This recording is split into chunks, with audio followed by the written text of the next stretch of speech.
Duduk Bapak Ibu Saudara yang dikasihi Tuhan, para pelayan Tuhan. Terima kasih, kita mengucap syukur sekali lagi. Shalom Bapak Ibu. Apa kabar semuanya? Boleh lambaikan tangannya. Haleluya. Kita bersyukur Bapak Ibu Saudara yang dikasihi Tuhan.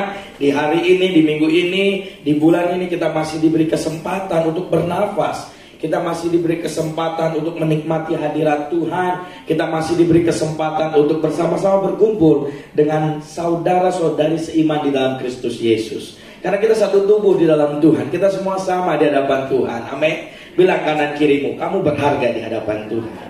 Itu dia saudara. Haleluya. Saya ingin menyampaikan firman Tuhan hari ini. Prajurit Kristus. Bilang kanan kirimu, prajurit Kristus. Bilang lagi, hidup dalam disiplin Tuhan. Nah ini dia.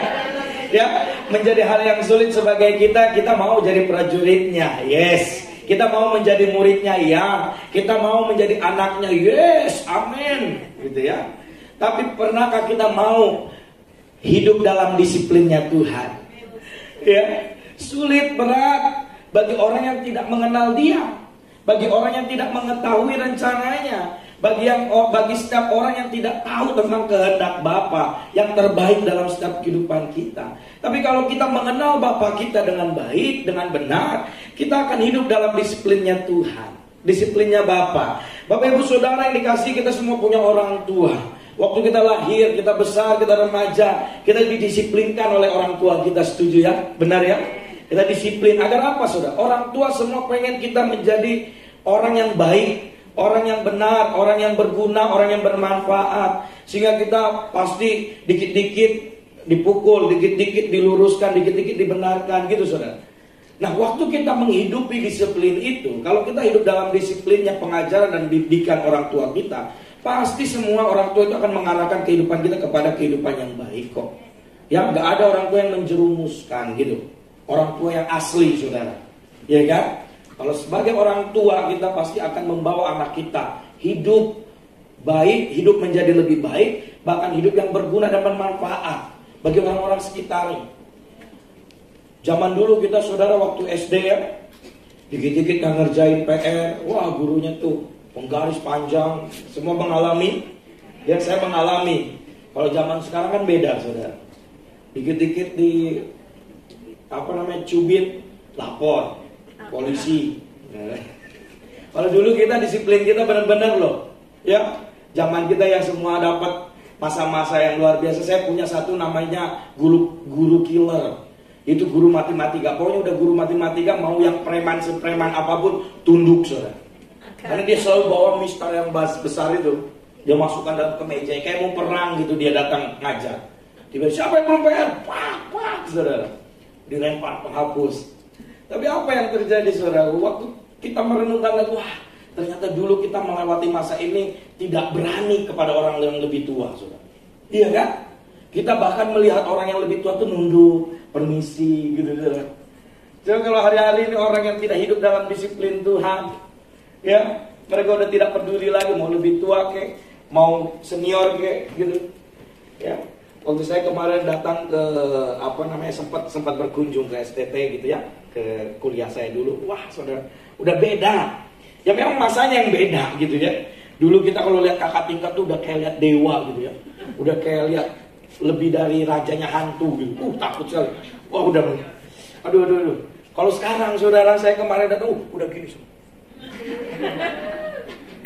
Saya bilang, wow. Saya hanya senyum saja saudara, ya kan? Kan bukan bagian saya menghakimi toh. Saya hanya senyum saja. Kenapa? Tidak ada lagi disiplin yang ditanamkan dalam hidupnya. Nah kalau saudara ingin menjadi prajurit Kristus, saudara itu harus hidup dalam disiplinnya Tuhan. Ya, meskipun bertentangan dengan daging saudara, disiplin Tuhan itu pasti bertentangan kok. Iya kan? Kalau kita menghidupinya dengan daging. Tapi kalau kita menghidupinya dengan roh, pasti kita bisa mengikutinya. Sama dengan waktu kita masa SD zaman dulu atau sekolah zaman dulu. Kalau kita mengikuti mau gurunya pukul, mau gurunya lempar kapur, lempar penghapus, tuh kita nggak pernah ngadu ke orang tua kita. Ada di sini langsung ngadu ke orang tua, ngadu langsung ditambah. Iya, saya pernah.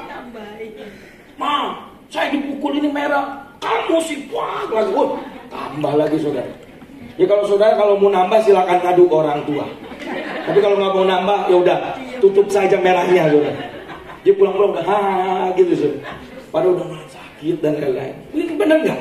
Kalau kita meresponinya dengan baik, dengan benar, kita semua akan menjadi sesuatu yang baik kok. Beneran, serius, saudara. Kalau kita menjadi prajurit atau menjadi anak-anak Tuhan, menjadi murid-murid Kristus yang hidup dalam disiplinnya Tuhan, kita yakin dan percaya setiap kita itu dipersiapkan menjadi orang-orang yang berkualitas. Tuhan tidak terkagum dengan kuantitas kok. Ya, Tuhan tidak terkagum dengan jumlah yang beribu-ribu, jumlah yang beratus-ratus ribu. No, tapi di dalam kumpulan itu tidak ada yang berkualitas, percuma tuh. Ya, semuanya nothing di hadapan Tuhan. Tuhan tuh pengen hidup kita yang berkualitas. Nah, Tuhan mempersiapkan kita menjadi orang-orang yang berkualitas. Pasukan Gideon, berapa banyak, saudara? Berpuluh-puluh ribu. Tapi berapa yang dipilih Tuhan? 300. Come on, saudara, berapa kali lipat itu pengurangannya? Ya, 30.000 loh. Bisa jadi 300 loh. Berapa tuh? Dikurangi hampir 27.000 toh? 1%. Ya. Jadi 1% dari 30.000, benar ya, 1%. Karena apa? Tuhan nggak terkagum dengan kuantitas. Tuhan nggak terkagum, wow banyaknya. No. Tuhan terkagum dengan kualitas. Kualitas di hadapan Tuhan. Ya. Kalau saudara sebagai umat-umat pilihan Tuhan, maksimalkan kehidupan saudara sebelum saudara menghembuskan nafas terakhir. Amin, saudara. Hidup dalam disiplin Tuhan. Yuk kita baca firman Tuhannya. Ibrani 12 ayat yang kelima sampai yang ke-12, saudara. Saya akan bacakan ya. Dan sudah lupakah kamu akan nasihat yang berbicara kepada kamu seperti kepada anak-anak? Hai anakku, janganlah anggap enteng apa? Didikan Tuhan. Jangan anggap enteng didikan Tuhan. Itu dia. Kalimat selanjutnya dikatakan gini, dan janganlah putus asa apabila engkau diperingatkannya. Nah, bilang kanan kirimu, jangan putus asa kalau diperingatkan Tuhan. Bilang lagi, cius loh, ini cius. Dan ayat 6-nya, karena Tuhan menghajar orang yang apa? Kasih. Yang apa? Dikasihnya. Nah, saya tanya, Bapak Ibu semua dikasihi Tuhan nggak? Berarti Bapak Ibu saudara harus hidup di sini nih. Ya. Karena apa, saudara? Tuhan menghajar apa? Orang yang dikasihi. Haleluya. Amin. Nah, berarti saya minggu depan dapat hamba-hamba yang lebih on fire lagi. Ya. Karena kita dididik Tuhan, lihat. Karena Tuhan menghajar orang yang dikasihinya, dan dia menyesal orang yang diakuinya sebagai anak. Dihajar, disesah, saudaraku. Untuk apa? Untuk mempersiapkan setiap anak-anak Tuhan bukan menjadi anak-anak yang ecek-ecek. Tahu ecek-ecek, saudara? Ya. Yang biasa saja. Tapi Tuhan pengen yang super. Karena Allah kita Allah yang luar biasa, tuh kita pengen mengerjakan yang biasa-biasa saja. Ya kan? Bukankah kita bukannya lagi mempermuliakan Tuhan, malah mempermalukan Tuhan. Itu dia, saudara. Ayat yang ke-7, jika kamu harus menanggung ganjaran, Allah memperlakukan kamu seperti apa? Anak. Di manakah terdapat anak yang tidak dihajar oleh ayahnya? Ya. Semua pernah ada di titik ini? Ya, paling gak enaknya, saudara. Pasti ayah itu menghajarnya kalau kita salah kok. Gak mungkin tiba-tiba kita ya pulang dari kerja terus dapat gaji pertama kita kasih bapak kita, Pak ini buat bapak, kamu kurang ajar. Kan gak mungkin, saudara. Kalau kita salah barulah pasti dihajar. Gak mungkin kalau kita gak salah gak dihajar. Jadi kalau saudara dihajar Tuhan berarti karena saudara lagi salah. Saudara yang jawab ya, bukan saya ya. Oke, tadi apa? Dihajar oleh ayahnya. Tetapi jikalau kamu bebas dari ganjaran yang harus diderita setiap orang, maka kamu bukanlah anak, tetapi apa? Anak-anak gampang, yang tidak mau dididik, yang tidak mau didisiplinkan Tuhan. Dia adalah anak-anak gampang, merengek terus sama Tuhan. Dikit-dikit ngerengek, dikit-dikit ngerengek, dikit-dikit nuduh, dikit-dikit nyalahin.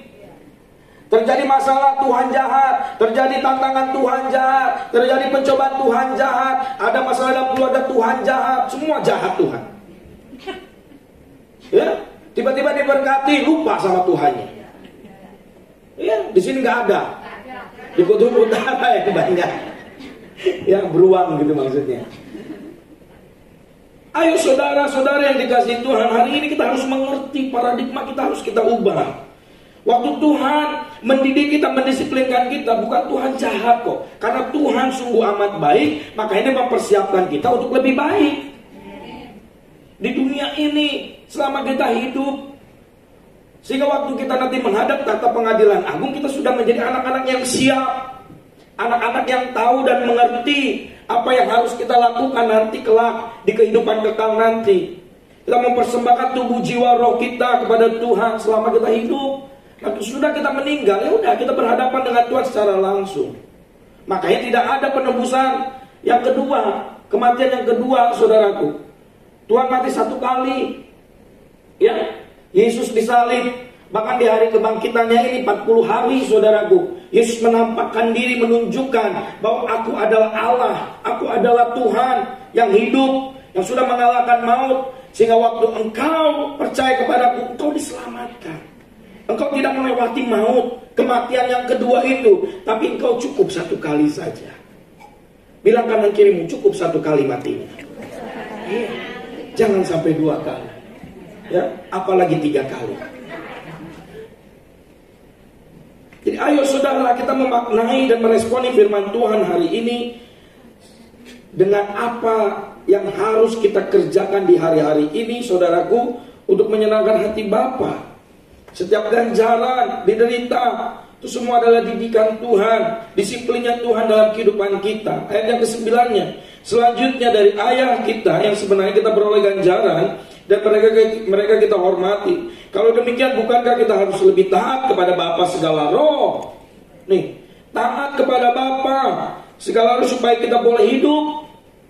Sebab mereka mendidik kita dalam waktu yang pendek sesuai dengan apa yang mereka anggap baik. Nih, sebab orang tua fisik gitu ya, orang tua jasmani kita, dia mendidik kita sementara. Tapi dikatakan gini, tetapi dia, Bapa, menghajar kita untuk kebaikan kita, supaya kita beroleh bagian dalam kekudusannya, kemuliaannya, kerajaannya.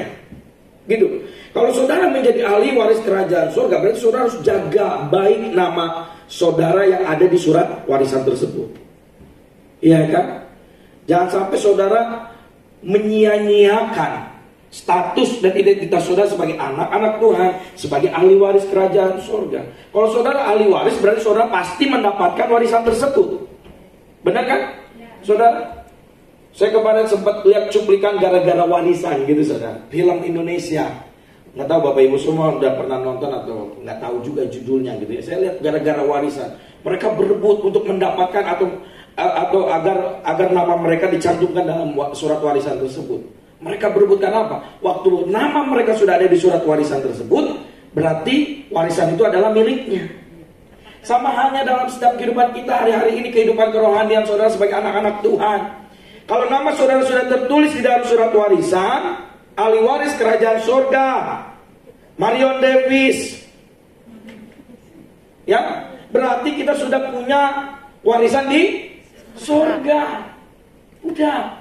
Tapi selama di dunia harus hidup dalam disiplin Tuhan, harus dididik Tuhan, harus dibina Tuhan. Manusia sementara, saudara. Saya sementara. Mungkin besok saya bisa tiada. Mungkin minggu depan saya sudah hilang di muka bumi ini. Iya kan? Tapi kalau Tuhan itu kekal terus mengajarkan kehidupan saudara sampai saudara menyelesaikan garis finish hidupmu. Ya. Jadi waktu kita hidup dalam didikan Tuhan dan hidup dalam disiplin Tuhan, bersyukur. Karena orang-orang lain ada yang dibiarkan Tuhan, saudara. Kalau kita masih diajar Tuhan, berarti karena Tuhan masih mengasihi saudara. Ya, karena saudara masih diakui sebagai anak. Tapi kalau tiba-tiba Tuhan hanya diam-diam baik sama hidup bapak dan saudara, saudara harus koreksi diri. Kayaknya aman-aman aja. Saya melakukan ini aman, berarti itu ada sesuatu, saudara. Ya? Kita harus koreksi, kita harus benahi setiap kehidupan kita. Masuk kembali dalam hadirat Tuhan. Nanti di ibadah yang kedua saya menyampaikan tentang taat, saudara. Kata yang dibalik-balik tetap artinya taat. Ya, ini menjadi hal yang penting sebagai prajurit Kristus hidup dalam disiplin Tuhan.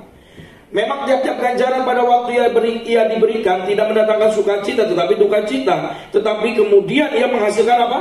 Buah kebenaran yang memberikan damai kepada mereka yang dilatih olehnya.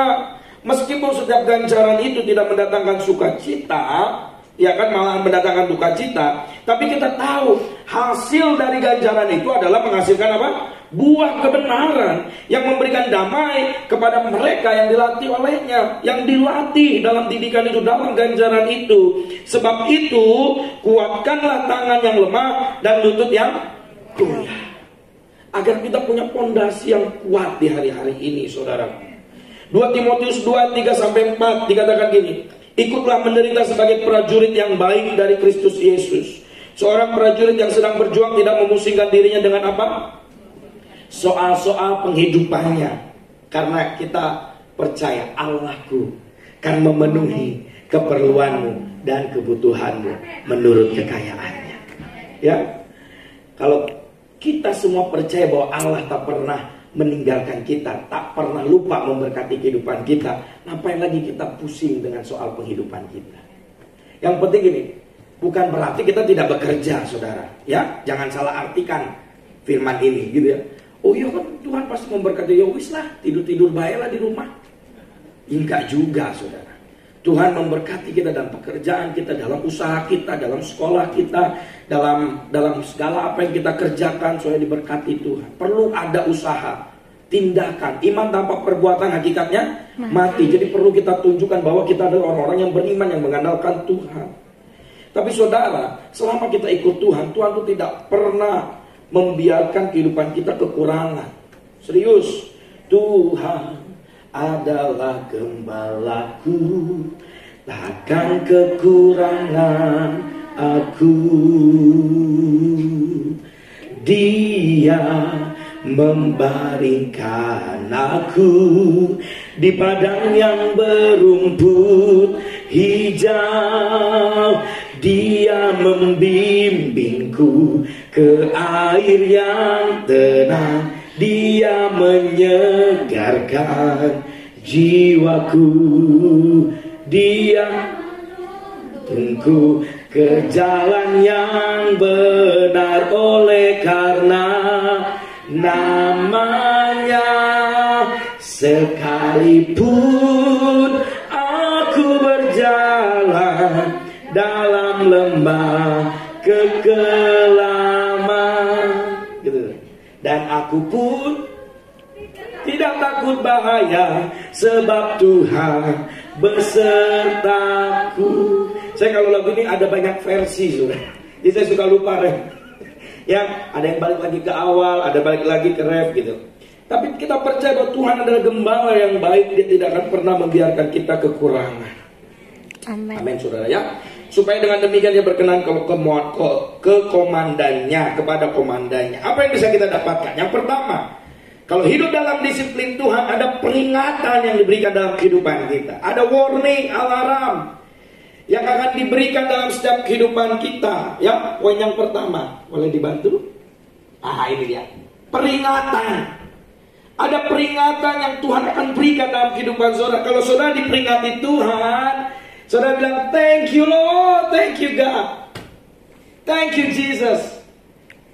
Tuhan masih memperingatkan saya agar hidupku terus diarahkan Tuhan kepada hidup yang benar, hidup yang kudus, hidup yang memuliakan Tuhan, hidup yang berkenan bagi Tuhan. 2 Timotius 3:16, segala tulisan yang diilhamkan Allah memang bermanfaat untuk mengajar, untuk menyatakan kesalahan, untuk memperbaiki kelakuan, dan untuk mendidik orang dalam kebenaran. Nih firman Tuhan katakan, 2 Timotius 3, segala tulisan yang diilhamkan Allah, bukan untuk jadi senjata saudara menghakimi orang lain, bukan.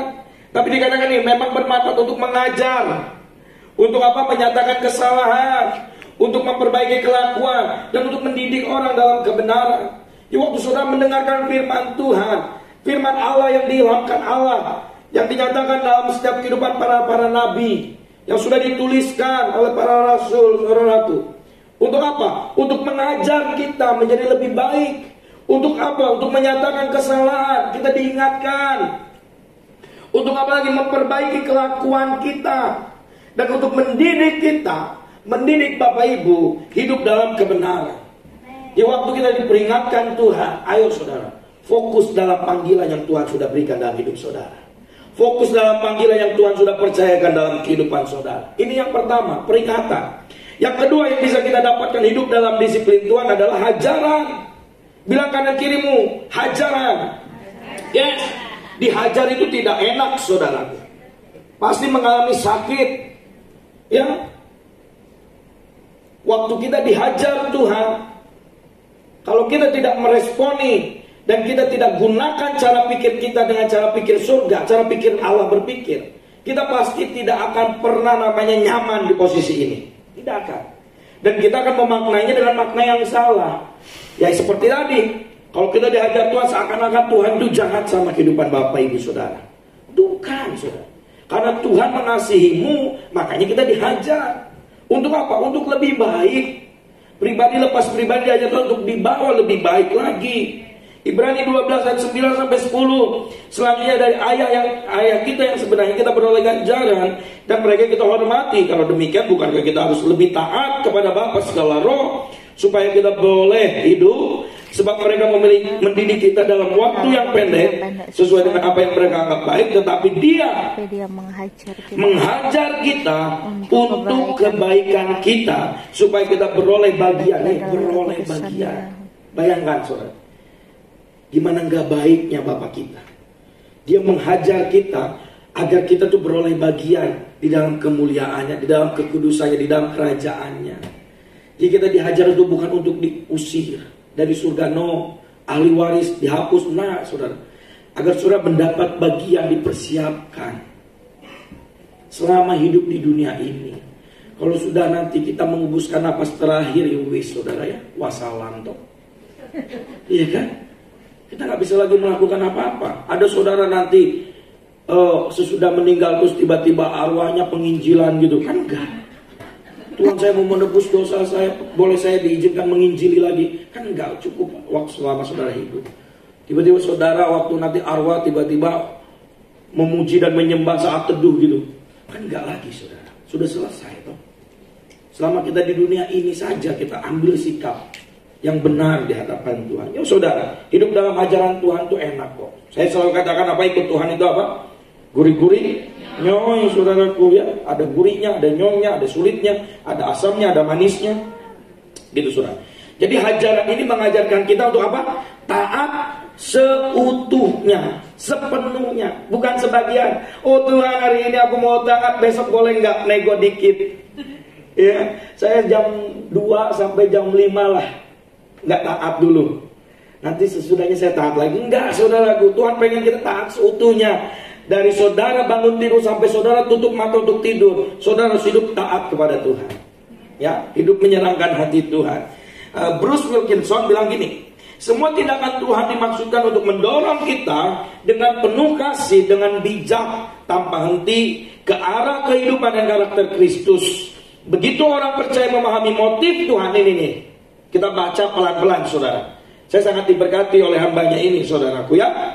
Dikatakan ini, semua tindakan Tuhan dimaksudkan untuk mendorong kita dengan penuh kasih, dengan bijak, tanpa henti ke arah kehidupan dan karakter Kristus. Begitu orang percaya memahami motif Tuhan dalam mendisiplin, suatu kebenaran mulai tersingkap. Pendisiplinan itu tidak perlu berlanjut. Semuanya terserah padaku, pada kita. Aku hanya akan mengalami kesakitan selama aku terus mempertahankan apa? Dosaku. Apa saudara? Dosaku. Ya, satu hamba Tuhan bilang satu statement yang memberkati kita semua, satu pernyataan yang memberkati kita semua, bahwa kalau kita percaya kepada Tuhan dengan sepenuh hati kita dan kita memahami motif Tuhan dalam mendisiplinkan kita, Sebenarnya Tuhan sedang membawa kita naik level, saudara, kepada level yang lebih meninggi, lebih tinggi lagi. Dan pendisiplinan itu tidak akan pernah tidak perlu berlanjut kalau kita bisa meresponi dan bisa menghidupinya dalam kehidupan kita. Tapi semuanya akan menjadi kesakitan bagi hidup saudara kalau saudara terus mempertahankan apa? Dosa dan kesalahanmu. Gitu saudara. Jadi 2 poin. Yang pertama tadi apa saudaraku? Peringatan. Hari-hari ini kita diperingatkan Tuhan, diperingati. Bukan memperingat, diperingatkan. Yang kedua adalah hajaran. Kalau saudara dihajar, berarti diarahkan Tuhan, sedang diarahkan Tuhan kepada kehidupan yang lebih baik, kehidupan yang berkenan di hadapan Tuhan. Jadi ada 6 hal untuk menjadi prajurit Kristus yang baik, saudaraku. Yang pertama, menjadi prajurit kita harus banyak apa? Mendengar suara Tuhan. Ya, kalau saudara ingin hidup dalam disiplin Tuhan, menjadi prajurit-prajurit Kristus yang gagah dan perkasa, harus banyak mendengar. Kita lebih banyak mendengar daripada berbicara.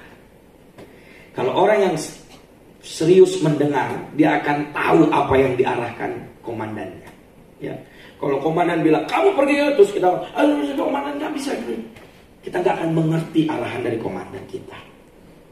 Waktu tiba-tiba Yesus Roh Kudus bilang, anakku pergi ke sana, Tuhan kan saya tahu, Tuhan kan tahu saya lagi sibuk ini, kan ini lagi ada kegiatan ini loh Tuhan, Tuhan kan tahu ini.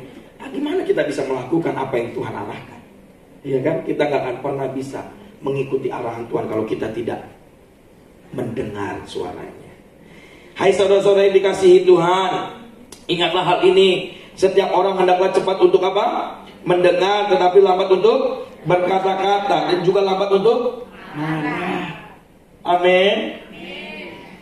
Mendengar itu berarti memiliki informasi yang banyak yang akan dibuat untuk mengambil keputusan. Ya. Jadi lebih banyak kita mendengar suara Tuhan di hari-hari ini kalau saudara mau hidup dalam disiplin Tuhan.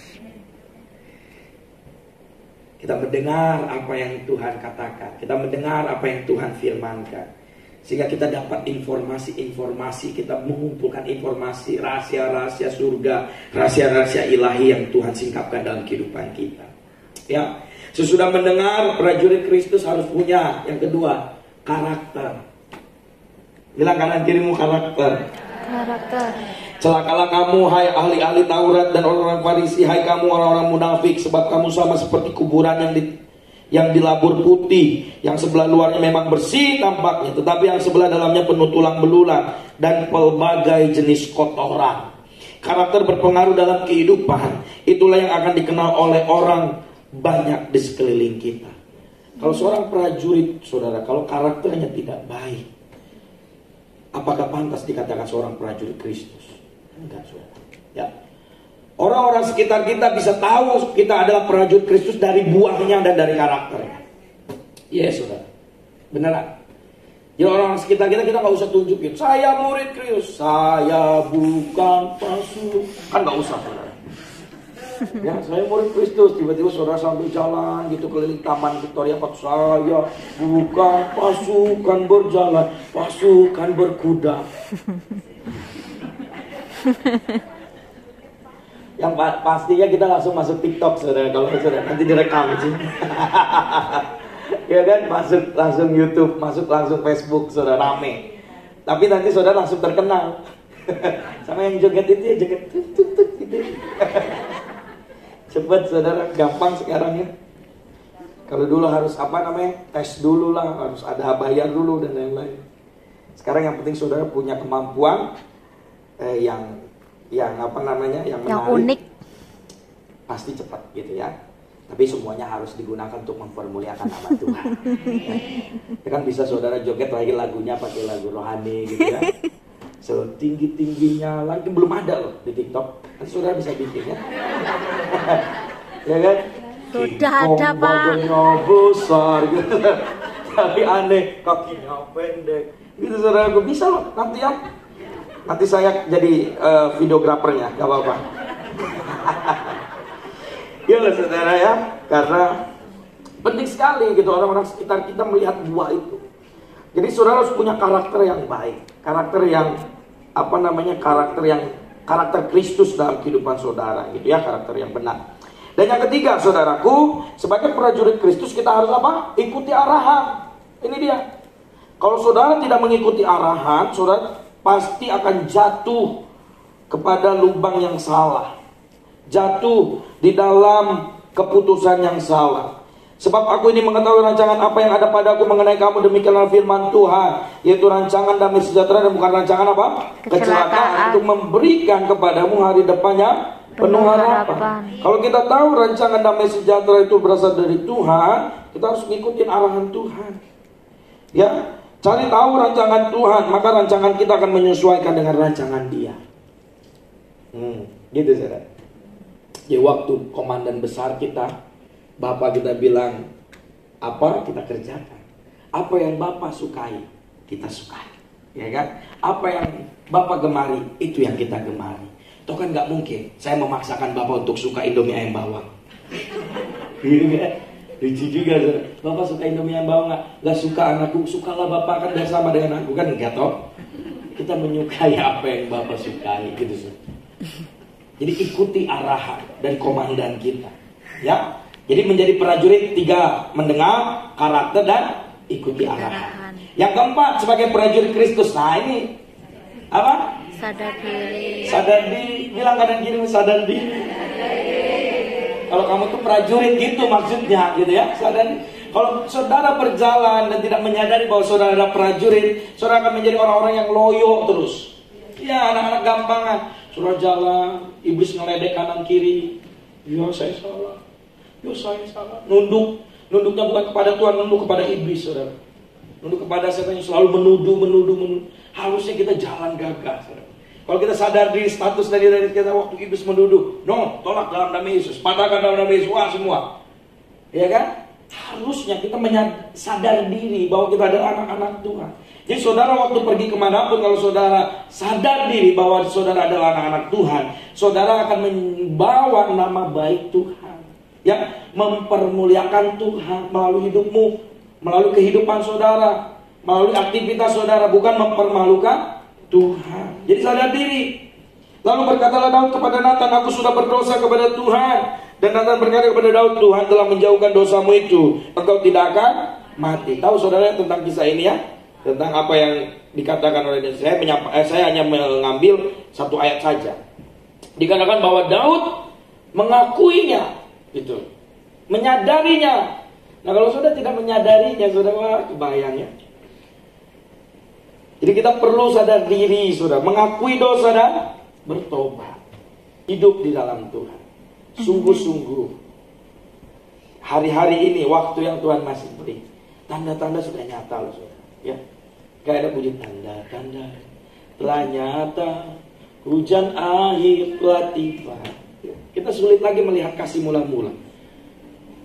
Jadi kasih mula-mula itu menjadi sesuatu yang langka hari-hari ini. Ya, kita mendengar banyak kasus, banyak kejadian, banyak peristiwa, dan nggak aneh, saudara. Perang di mana-mana, ya. Terus bencana di mana-mana. Semua yang terjadi sesuai dengan firman Tuhan terjadi satu persatu. Gempa bumi, kelaparan kemarin sempat sakit penyakit, apa virus semua dan lain-lain, semua sudah satu persatu. Itu tanda-tanda memperingatkan kita agar kita ini sadar diri sebagai anak-anak Tuhan, sebagai prajurit-prajurit Kristus yang hidup dalam disiplin Tuhan. Yang kelima, apa saudara?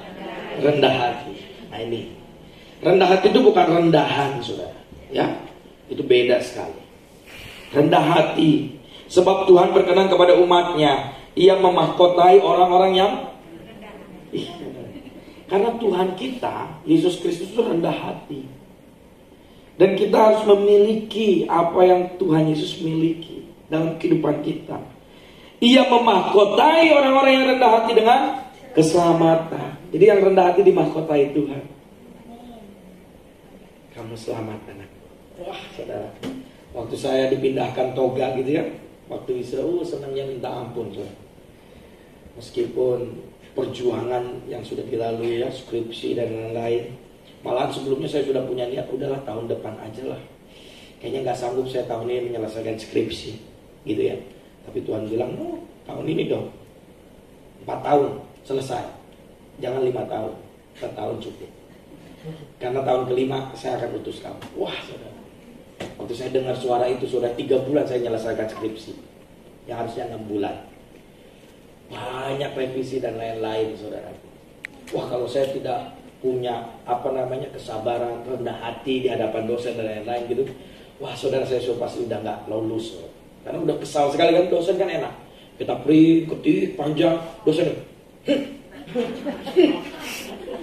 dalam hati udah begadang, kita mata udah sipit gini semua tuh, udah bengkak-bengkak, nyampe ke dosen malah dicoret, belum dibaca.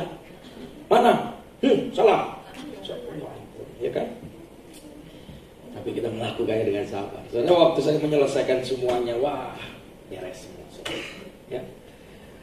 Banyak proses, banyak hal-hal yang mengajarkan saya selama ada di kampus tersebut. Salah satunya rendah hati. Waktu kita berhadap dengan orang-orang yang lebih tua, senior, bahkan dosen, bahkan bertemu dengan orang-orang yang lain gitu, saudara ya, teman-teman kita. Kita harus menunjukkan bahwa kita ini memiliki kerendahan. Karena apa? Saya tahu Tuhan memahkotai ya kita dengan keselamatan. Di waktu kita dipindahkan, wah senang sekali. Apalagi dimahkotai. Nanti saudara ya merasakan lebih bangga nanti saudara dimahkotai Tuhan daripada dipindahkan toga saudara sama dosen. Ya kan, kita cuma sementara. Kalau nanti sama Tuhan mahkota itu kekal selama-lamanya. Ya, jadi kejar itu saudara. Rendah hati. Dan yang terakhir, ini yang terakhir saudara. Apa saudaraku menjadi prajurit Kristus? Buktikan dalam perbuatan. Itu dia. Kita punya kita yang pertama mendengar, yes. Yang kedua karakter, ya. Ikuti arahan, yes. Kita mengikuti. Yang keempat sadar diri, kelima rendah hati. Tapi kalau keenam kita nggak melakukannya, percuma. Semua terbungkus rapi, seperti kita beli kucing dalam karung. Itu kan peribahasa tuh saudara ya. Kita belum tahu isinya, tapi kita mau membelinya gitu loh. Kalau kita punya itu semua yang 5 poin tadi, tapi kalau kita tidak buktikan dalam perbuatan kita, semuanya nothing saudara. Harus ditunjukkan. Maka firman Tuhan katakan kita menjadi pelaku firman Tuhan, bukan menjadi pendengar saja. Saudara, hari ini mungkin ada yang sampai 20 tahun, 30 tahun, 40 tahun, 50 tahun, 60, 70 ya. Ada yang 70, ada orang tua kita ya, 80 misalnya. Sebagai orang Kristen misalnya, mengenal Tuhan tapi tidak pernah membuktikan dalam perbuatan, semuanya kan nothing saudara. Percuma. Tapi hari ini, yuk buktikan dalam perbuatan. Matius 5:16 dikatakan ini, demikianlah hendaknya terangmu bercahaya di depan orang, supaya mereka melihat apa? Perbuatanmu. Bukan melihat skincare-mu, Skincare. melihat lipstikmu, Skincare. sudah kan gak mungkin jalan dulu nih. Tebel nih. Nih merah. Kan gak tuh sudah. Akan melihat apa? Perbuatanmu. Apa yang kau lakukan, apa yang kau kerjakan yang baik dan memuliakan Bapamu yang di sorga. Di dalam surat Filipi pun dikatakan, yang saya tidak cantumkan, hendaklah kebaikan hatimu diketahui semua orang. Tuhan sudah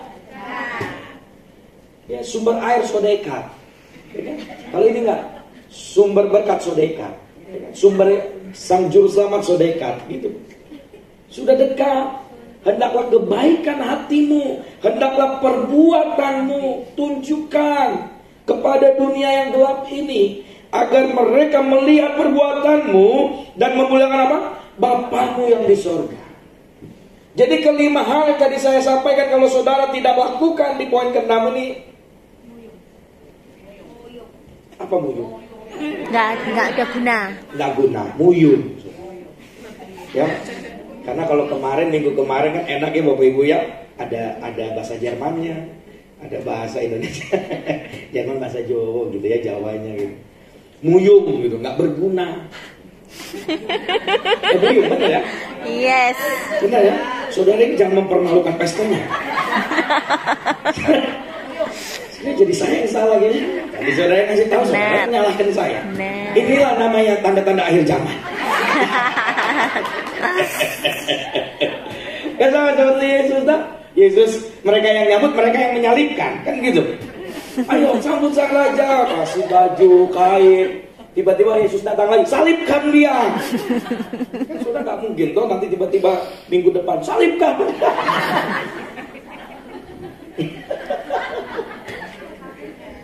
Kebayang ya kalau kejadian ya saudara.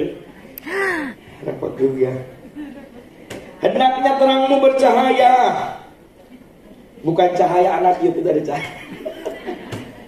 Bercahaya saudara, supaya mereka melihat perbuatanmu yang baik dan memuliakan Bapamu yang di surga. Di dunia ini orang di sekeliling kita melihat perbuatan kita. Yang tadi saya sampaikan ya, orang sekeliling kita ini melihat perbuatan kita. Ya.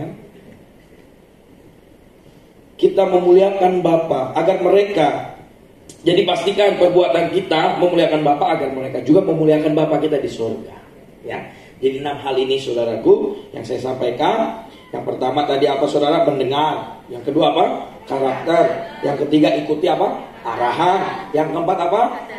Ini harus kencang. Yang keempat apa? Kurang kencang. Empat siapa? Ya. Saudara kenceng-kenceng gitu kan sebenarnya mau nyampaikan ke sebelah saudara tuh. Saya tahu. Salah diri. Biasa gitu. Salah diri.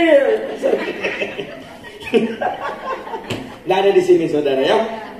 Ya betul. Udah. Kita pindah dulu minggu ini Kutub Selatan. Kutub Selatan ada orang? Nggak ada ya. Sama tuh. Udah pernah ke sana? Yang kelima apa? Rendah hati. Dan yang keenam, Buktikan dalam perbuatan. Buktikan dalam perbuatan. Amin saudara. Biarlah firman Tuhan ini mengingatkan kita hidup dalam disiplin Tuhan.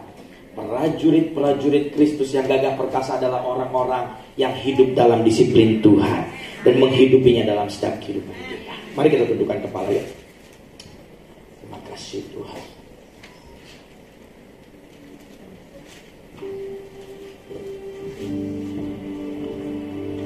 Terima kasih buat firman-Mu hari ini. Ku bawa kepadamu ya, oh Tuhan, persembahanku ini.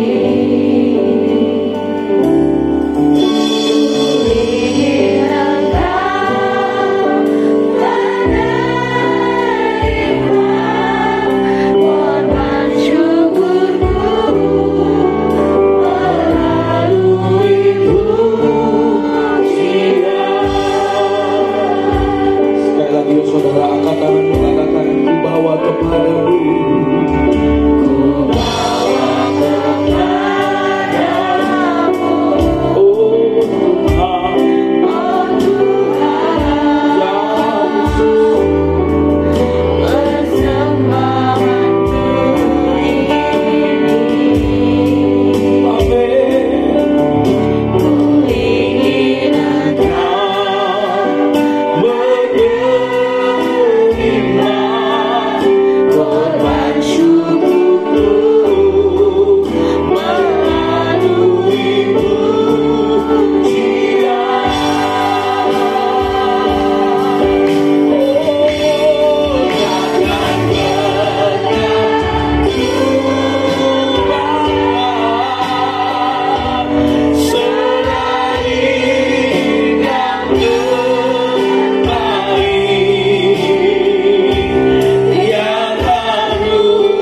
memberkati setiap teguran Tuhan, setiap hajaran Tuhan dalam setiap kehidupan kami.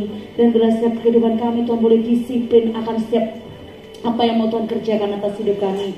Terima kasih Bapa, ajarkan kami menjadi pelaku-pelaku firman-Mu Tuhan, bukan hanya menjadi pendengar saja ya Bapa. Terima kasih Tuhan Yesus, penuhkan kembali bencana hamba-Mu Pastor Davis Tuhan. Kami percaya Tuhan urapan yang baru Tuhan atas kehidupan hamba-Mu, hikmat daripada-Mu turun atas kehidupan hamba-Mu Bapa. Terima kasih Yesus. Dan Bapa, kalau sebentar kami juga akan bawa persembahan kami Tuhan, sucikan setiap tangan-tangan yang kami beri, baik persembahan umum, persembahan persepuluhan, bahkan persembahan apapun yang akan kami bawa pada pagi hari ini Bapa. Semuanya itu untuk hormat dan kemuliaan nama-Mu. Terima kasih Tuhan Yesus. Setiap kita yang siap membawa persembahan, mari bersama-sama dengan saya berkatakan amin.